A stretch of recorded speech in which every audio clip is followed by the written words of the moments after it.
इस web series को देखने के बाद मेरे दिमाग से सिर्फ एक ही सवाल घूम रहा है, क्यों और आखिर कैसे हो रहा है। धीरे धीरे आपको पता चल जाएगा। और एपिसोड नंबर 6 पे आते आते मेरा दिमाग ही क्रैश हो गया और 100% गारंटी आप भी नहीं बचोगे। अधूरा एक super natural horror suspense movie है जो आपको 7 एपिसोड तक हिलने नहीं देगा। मैं हूँ आपका दोस्त शंकर। वीडियो का मजा लो आराम से बैठकर। पहले एपिसोड के पहले ही सीन में हमें चंद्रप्रकाश को देखने को मिला जो नीलगिरी हॉस्टल की टीचर है और वो डीन व्यास से मिलने जा रहा है जो नीलगिरी वैली स्कूल का कोच है। लेकिन वहाँ पर जाते ही कुछ अजीबो गरीबो आवाज़ से वो डरने लगता है। फिर हिम्मत जुटाते हुए घर के अंदर जाता है, लेकिन वहाँ उन्हें दीन व्यास मरे हुए हालत में मिलते हैं। उस हादसे के बाद 3 महीने बाद प्रेजेंट टाइम में एक लड़के को दिखाया जाता है जिसका नाम है वेदांत, जो कि इस सीरीज में एक इम्पॉर्टेंट रोल निभाएंगे।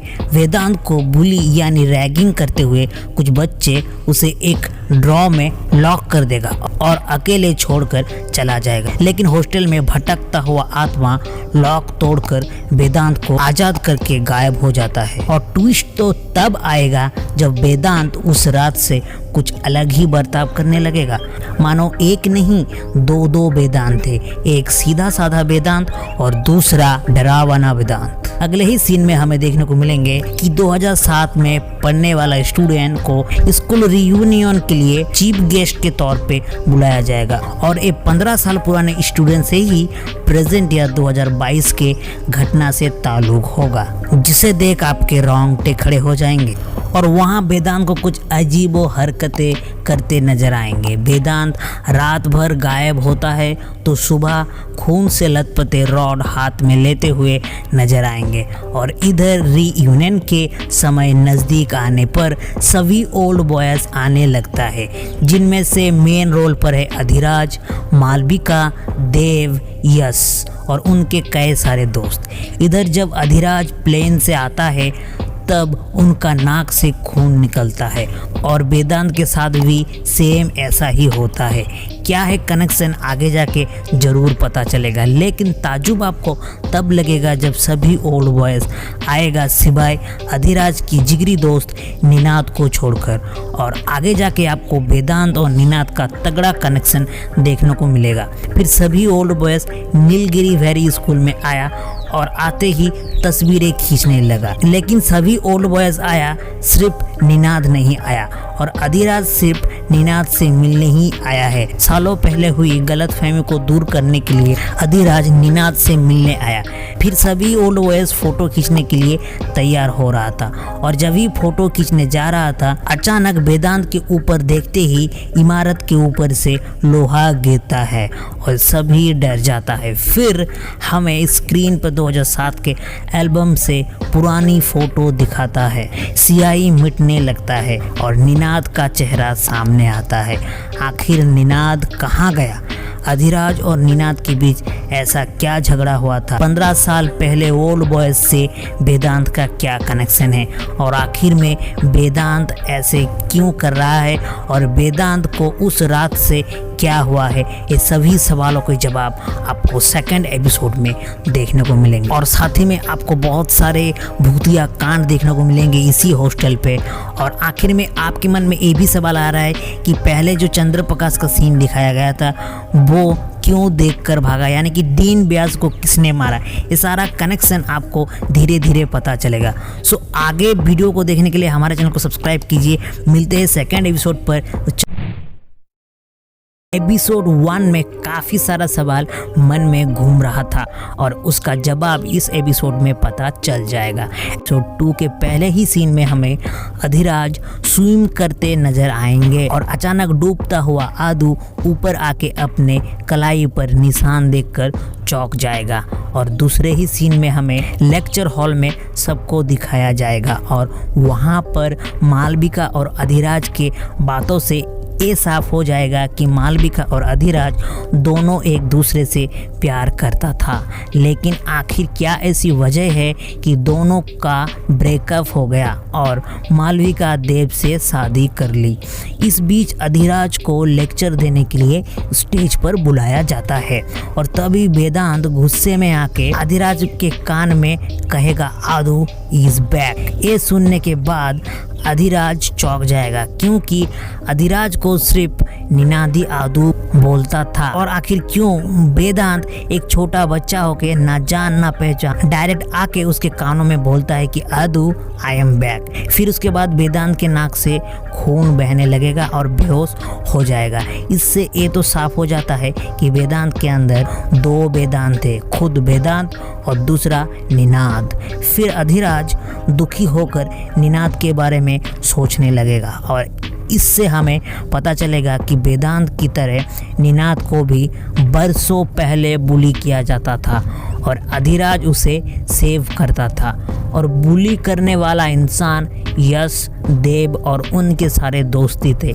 इस बीच सभी ओल्ड बॉयज आग के नीचे बात करते हुए दिखेंगे और यश का गर्लफ्रेंड नैन्सी बैठे रहेंगे गप्पे मारते हुए। लेकिन नैन्सी अचानक चली जाएगी क्योंकि उनके फ़ोन में नेटवर्क नहीं आ रहा था। सो नैन्सी चली जाती है और यश बाद में उसके पीछे पीछे जाती है। तो यश बाद में जब उनके कमरे में जाएगा तब नैन्सी वहाँ पर नहीं थी। फिर यश उसको गाली देकर सो जाता है कि भाई तुम चले गई हो, वो समझेगा किसी और के साथ वो मौज करने चली गई हो। फिर यश आराम से उस पलंग पर सो जाएगा। फिर यश के साथ कुछ अजीबो गरीबो घटना होने लगेगा। अब यश समझेगा कि ये कोई प्रैंक कर रहा है, लेकिन नहीं गाइस, धीरे धीरे आपको भी समझ आएगा और साथ ही में यश को भी समझ आएगा कि ये उसके साथ प्रैंक नहीं है, ये सच्चाई है। और धीरे धीरे यश को चादर से गायब कर दिया जाएगा। फिर इसके बाद दूसरे ही सीन में देखने को मिलेंगे कि वेदांत बाहर से आ रहा है। इससे तो आप कंफर्म हो गए कि ये सारा कारनामा वेदांत का ही है। अब धीरे धीरे गाइस साफ हो रहा है कि वेदांत अपने प्लान को अंजाम देने की कोशिश में लगे हुए। लेकिन ये संग्राम तो बहुत दिन पहले से शुरू हो गया था जब डीन बयाज मरे थे। तो अब आपके दिमाग में काफी सारे सवाल आ रहे कि डीन बयाज को आखिर क्यों मारा, यश आखिर क्यों मर रहा है, निनाद के साथ क्या हुआ था। ये सारा कुछ आपको देखने को मिलेंगे आगे के एपिसोड में। अधूरा के थर्ड एपिसोड में आपको पहले ही देखने को मिलेंगे कि कुछ बच्चे मजाक मजाक में पेन की कला दिखाता है और इस बीच वेदांत के इशारे से वो पेन बच्चे के हाथ में घुस जाता है और वो बच्चे और कोई नहीं, वही जो वेदांत को बुली करता था। ऐसे ही इसके बाद एक ऐसा घटना दिखाया जाएगा जो आपको झकझोर के रख देगा। जैसे कि निनाद के बुक को छूते ही इस मोटे के हाथ जलने लगेंगे। अचानक मालविका अपने ही चुनरी में गले अटका के कोई खींचना चाहेगा और भी बहुत कुछ। चंद्रप्रकाश का शक दिन ब दिन बढ़ता जा रहा है और उसे ये यकीन है कि ये सारा कुछ वेदांत की वजह से हो रहा है, लेकिन क्या हो रहा है किसी को पता नहीं है। और इधर अधिराज हार ना मानते हुए सुप्रिया की मदद से असेंबली में आता है अपने दोस्त निनाद के डॉक्यूमेंट देखने के लिए और उसे एक लेटर भी मिलता है तो वो उसे चुपके से अपने जेब में घुसा लेता है। फिर वो जाके वो लेटर मालविका को दिखाता है। उसमें साफ साफ लिखा है कि दादाजी की तबीयत खराब की वजह से निनाद अपने घर कोटागिरी जा रहा है और इस पर मालविका कुछ खास रिस्पॉन्स नहीं किया। लेकिन अधिराज हार नहीं मानता और चला जाता है कोटागिरी और वहां जाके उससे पता चलता है कि निनाद तो यहाँ आया ही नहीं। निनाद 15 साल से मिसिंग है और उनके घर वाले इस गम में डूबा हुआ है। तभी अधिराज को झटका लगता है और वो फ्लैशबैक में वो आखिरी दिन के बारे में सोचता है जब उन दोनों का झगड़ा हुआ था, अधिराज और निनाद का। अधिराज को किस करने की कोशिश करता है निनाद। इस वजह से अधिराज गुस्सा होकर सारे स्टूडेंट्स के सामने ये बात कह देता है और दोनों के बीच हो जाता है अनबन। अब अधिराज फ्लैशबैक से वापस आता है और हॉस्टल पर आता है, लेकिन इसके बाद जो घटना घटता है वो देखने लायक है। यश को सब अपने आंखों से मरता हुआ देखेंगे और ये देखकर सब अपने आंखों पर विश्वास ही नहीं करेंगे और ये सारा कुछ वेदांत के इशारे से ही हुआ। अब बात आते है कि निनाद अगर मिसिंग है तो क्या हुआ निनाद के साथ। अब आप सोच रहे होंगे कि निनाद सुसाइड कर लिया है शर्म के मारे, लेकिन ऐसा बिल्कुल नहीं है। अगर वाकई में वो सुसाइड कर लेता तो धीरे धीरे निनाद सबके साथ बदला क्यों लेता। ऑब्वियसली निनाद के मरने का कारण यश भी है, इसीलिए निनाद ने उसको मारा है। लेकिन क्यों मारा है, कैसे मारा है, जरूर आपको बताएंगे। फिर सवाल आते हैं मन में, क्या हुआ था उस दिन जब निनाद और अधिराज का झगड़ा हुआ था, वो लास्ट दिन किसने मारा है निनाद को, देखेंगे अगले एपिसोड में। अधूरा एपिसोड के 4 में हमें पहले ही सीन में वो पप्पी किलिंग दिन का नज़ारा देखने को मिलेगा, जिस दिन वेदांत रॉड लेके खून में लथपथ था। और इसमें आपको देखने को मिलेंगे कि कैसे वेदांत के अंदर निनाद घुसा और वेदांत के हाथ में भी अधिराज जैसा भी निशान था। अब यश के हादसे के बाद पुलिस को तो आना ही था और सभी लोग समझ रहा था कि यश ने सुसाइड की, लेकिन कहानी तो कुछ और ही है। अब सभी वहां से जाने की बात कर रहा था, लेकिन ये मामला पुलिस के कंट्रोल में चला गया और उनके परमिशन के बिना कोई भी वहां से हिल नहीं सकता। लेकिन ओल्ड बॉयज़ में से देव उस हॉस्टल की ट्रस्टी है और इसीलिए उसका घमंड थोड़ा कुछ ज़्यादा ही है और वो रूल तोड़ के जाने लगा। लेकिन निनाद जाने दे तब ना, ओल्ड बॉयज़ में से कोई भी उस जगह से हिल नहीं सकता। अगर कोई भी जाने की कोशिश की तो मारे जाएंगे। इसके बाद बहुत सारे खतरनाक एक्टिविटी इस एपिसोड में नजर आएंगे, जैसे कि अधिराज को दरवाजे से खून बहता दिखेगा, सुप्रिया को कुछ एबनॉर्मल चीज़ें दिखेंगे।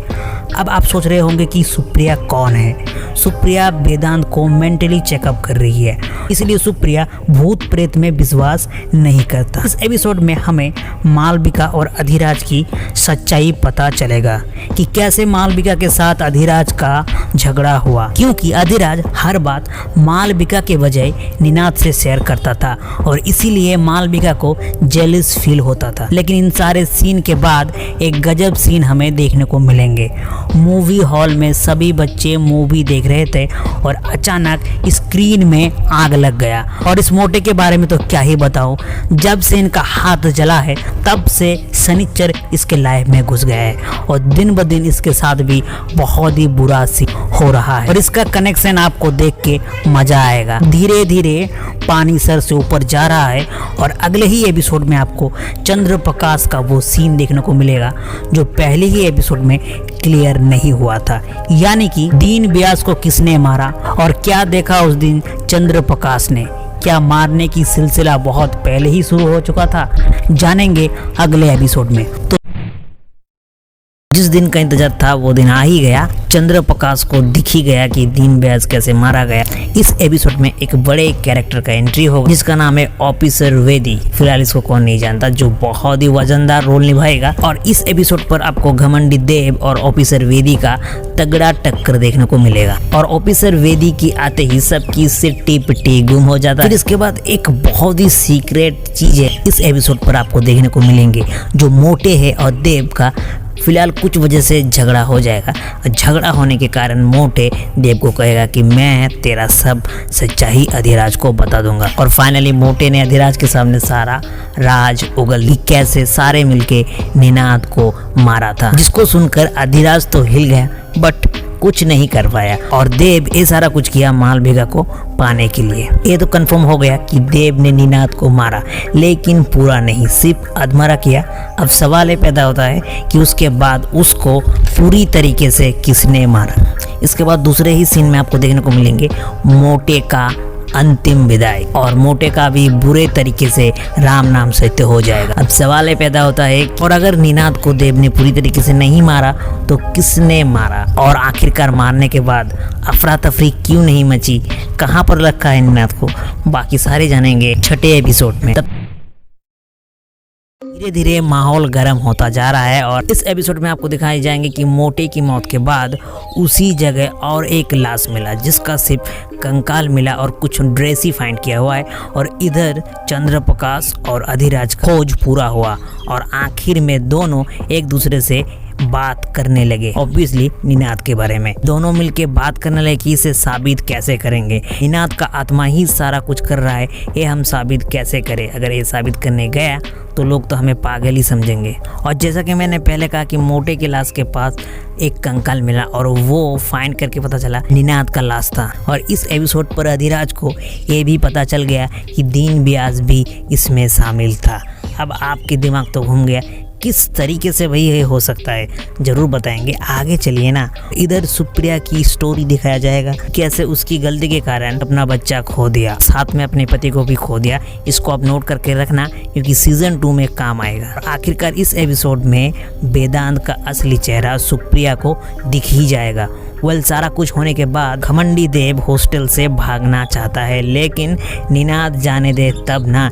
यहाँ पर आपको अनबिलीवेबल मूवमेंट देखने को मिलेंगे। इस बार तो ऑफिसर वेदी भी चौंक जाएगा कि कलयुग में कैसे ऐसा हो सकता है। अब सवाल पैदा ये हो रहा है कि निनाद को हॉस्टल में मारा गया था तो उसे बाहर कौन लाया और कौन उसे दफनाया, और क्या किसी ने भी उसको घसीटते ले जाते हुए नहीं देखा। ये तो जानेंगे हम अगले एपिसोड जो कि फाइनल एपिसोड होगा। 7वां एपिसोड में हम बताएंगे कि भौकाल क्या चीज है। आगे के हादसे के बाद सब लोग समझ जाएंगे कि कोई बुरा आत्मा का ही काम है, लेकिन इतना कुछ होने के बाद भी घमंडी देव फिर भागना चाहेगा।